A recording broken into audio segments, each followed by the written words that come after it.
So I've had my Tesla now for about a month, and I thought I'd compile 3 things I really like and a few dislikes as well. Hope you enjoy. Number 3 is this massive glass roof that spans the entire length of the vehicle from the windshield all the way back to the rear spoiler. It's tinted to keep the interior cabin cool in the hot months. And from the inside, especially if you're sitting in the back, it makes for an awesome vantage point and really opens up the vehicle. For those reasons, number 3 is the glass roof on the car.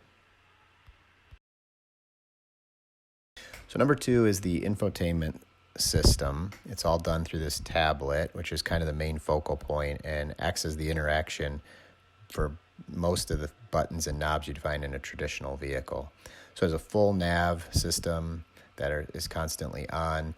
The radio is all done through here, so you have your streaming and Spotify and traditional radios. HVAC functionality for seat heaters, as well as passenger and driver kind of flow, directionality.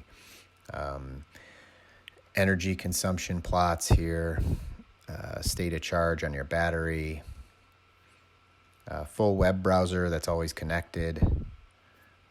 Of course, isn't connected right now. There is an entertainment section for the kids. If you're stopped at the store and they want to hang out in the car, they can play any of these games with a remote controller connected. There's a Toy Box app here with some fun things like a whoopee cushion. There's the fireplace mode here, as well as a sketch pad. And this is all frequently over-the-air updated through software updates as well. And the number one thing, of course, is the acceleration on the vehicle. So I have the long-range mode, which only does 0 to 60 in 4.8 seconds, but it's still fast enough for me.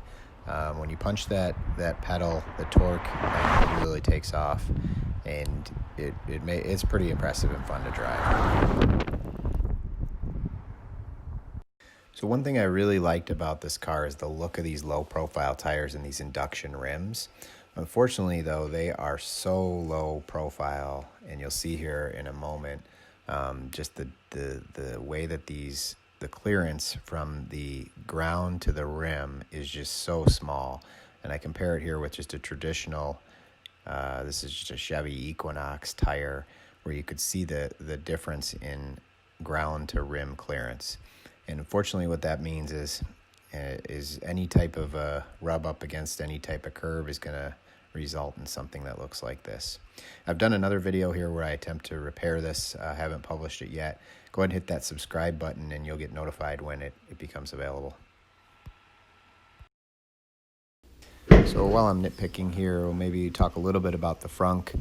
It does have great space up here to store additional items, but the structure itself is a little bit flimsy, and Tesla recommends that you put both hands next to the T and kind of press down to close the trunk the proper way. But it always has me thinking about damaging the hood itself, but also just fingerprints always left behind on the car.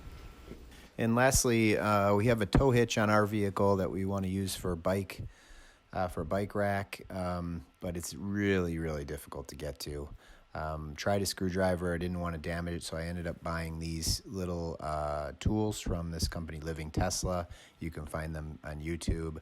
I'm not affiliated with them in any way, but this is a really good product for popping this thing open. And you'll see here, you got to get the one on the top, and then once you kind of pry that open, you can put one on the bottom as well.